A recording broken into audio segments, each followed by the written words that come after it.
National Guard recruiters have a perfect pitch. 1 weekend a month, 2 weeks a year, free college, serve your community, keep your civilian job.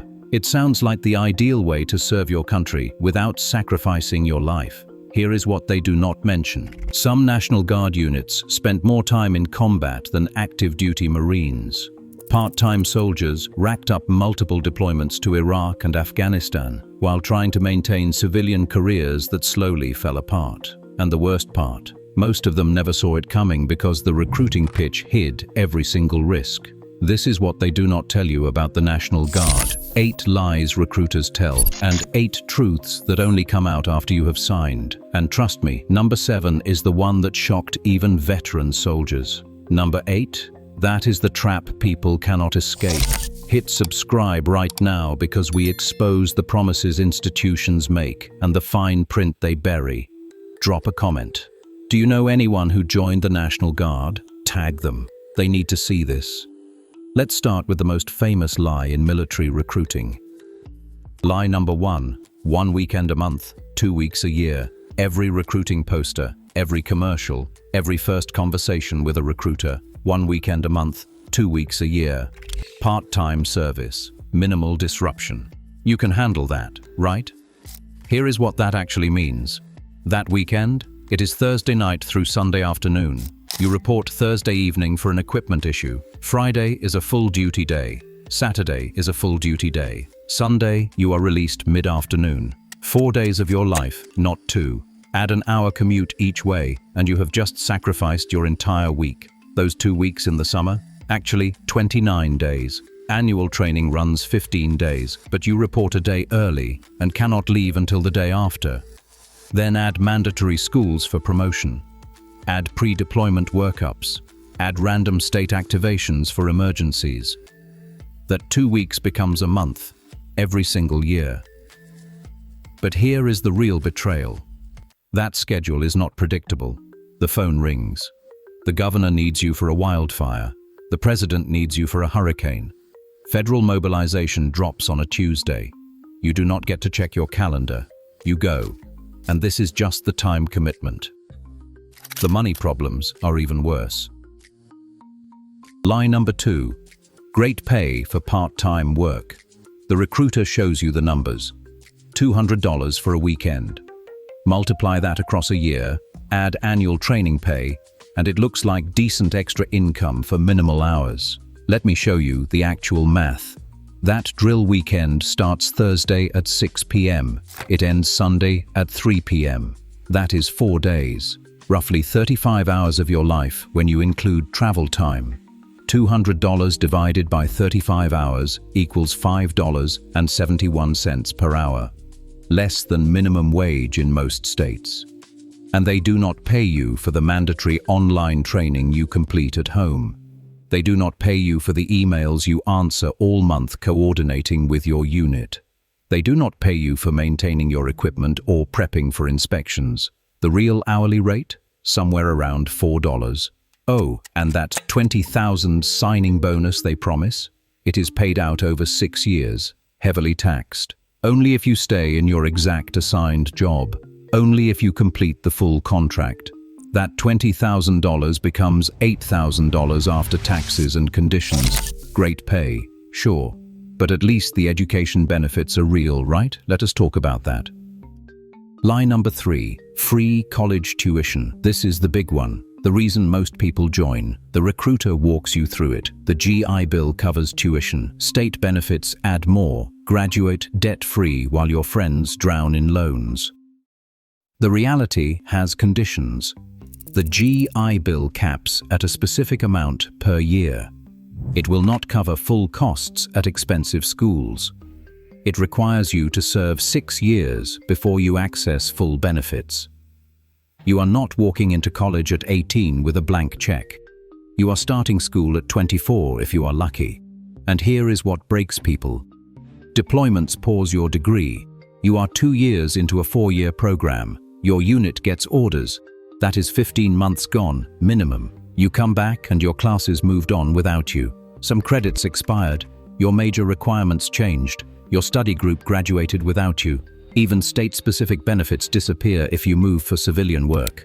That free college comes with so many delays and conditions that by the time you're actually using it, you are watching your former high school classmates finish graduate programs. But hey, at least you will have military job skills, right? Lie number 4. You will gain valuable job skills. Military training sounds impressive on paper. Leadership experience, technical certifications, discipline.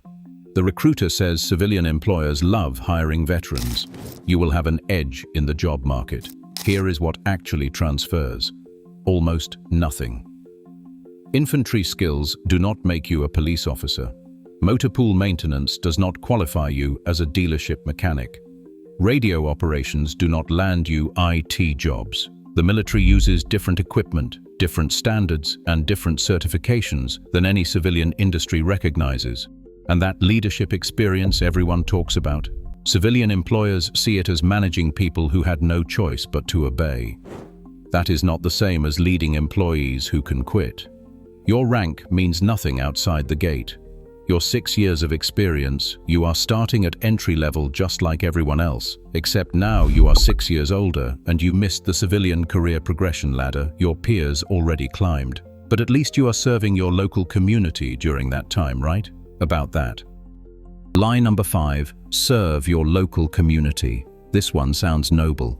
When disaster strikes your state, you will be there to rescue families from floods, distribute supplies after hurricanes, and help your neighbors. It is community service in uniform. Here is the geographic reality of that promise. Local means wherever the Department of Defense needs bodies.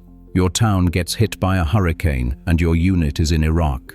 Your community floods and you are in Afghanistan. The governor can activate you for state emergencies, but federal orders override state orders every single time. The cruelty of this is specific. Soldiers have watched their hometowns burn in wildfires while they stood checkpoint duty 8,000 miles away. They have seen their neighborhoods underwater on the news from a combat outpost, unable to help the people they joined to protect. You signed up to serve your community, and you end up serving everyone's community except your own. And you know what makes all of this worse? You cannot even protect your civilian career while it is happening. Lie number 6. You can keep your civilian job. Technically accurate. The Uniformed Services Employment and Re-employment Rights Act protects your position. Your employer cannot fire you for military service. The recruiter emphasizes this. You are legally protected. Here is what legal protection actually means. Your employer cannot fire you, but they can make you irrelevant. You miss 3 weeks for annual training.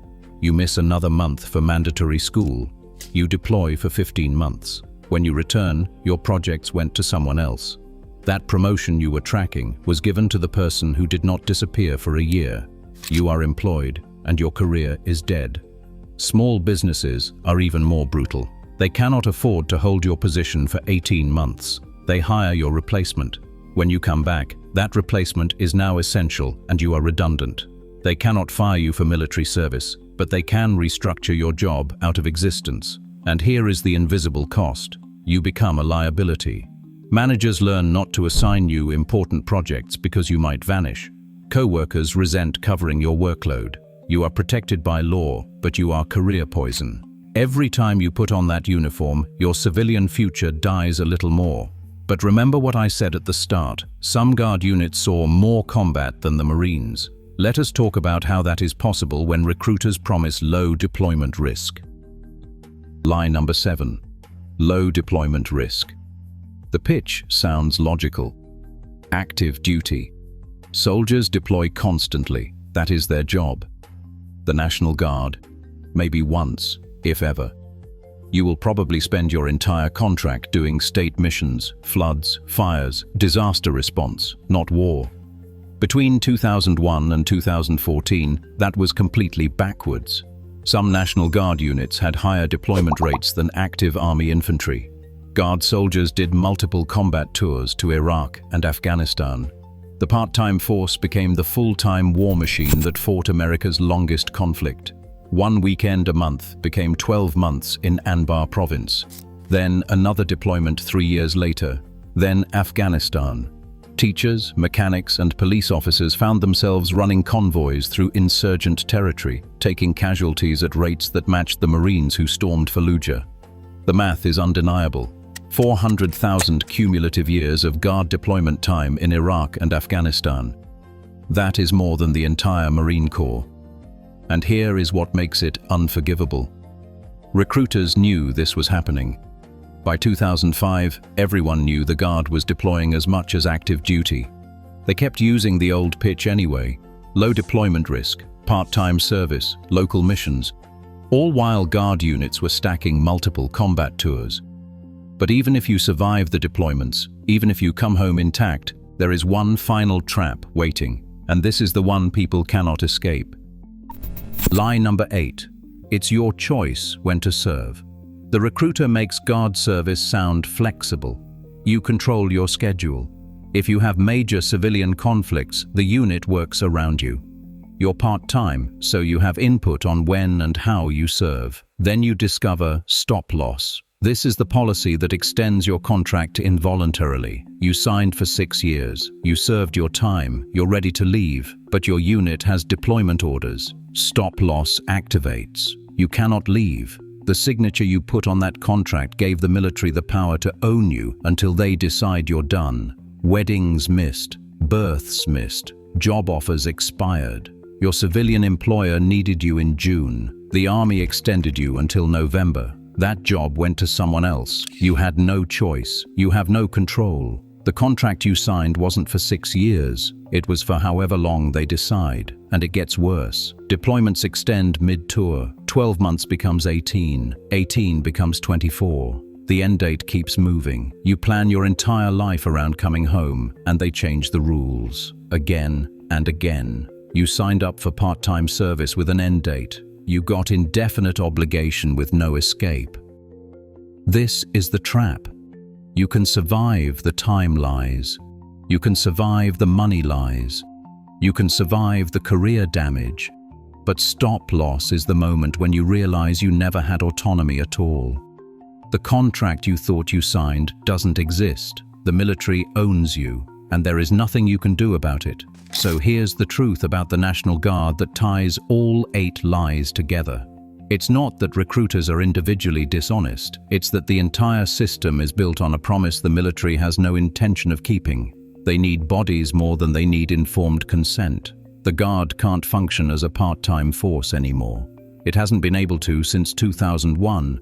But if recruiters told the truth, if they said you'll probably deploy multiple times, you'll sacrifice your civilian career, you'll make below minimum wage, and we can extend your contract whenever we want, nobody would sign. So they don't tell you. They use the old pitch. 1 weekend a month, 2 weeks a year.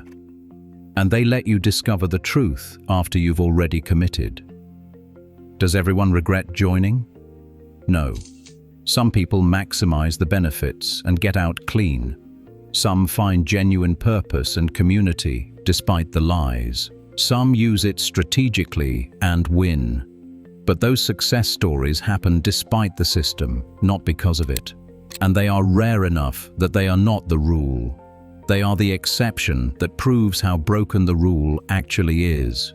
If this video saved you from signing a contract you'd regret, hit that like button right now. If you know someone considering the Guard, send them this link before they talk to a recruiter. They need to see this before they sign. Drop a comment about which lie shocked you most, or if you've lived through any of these, share your story.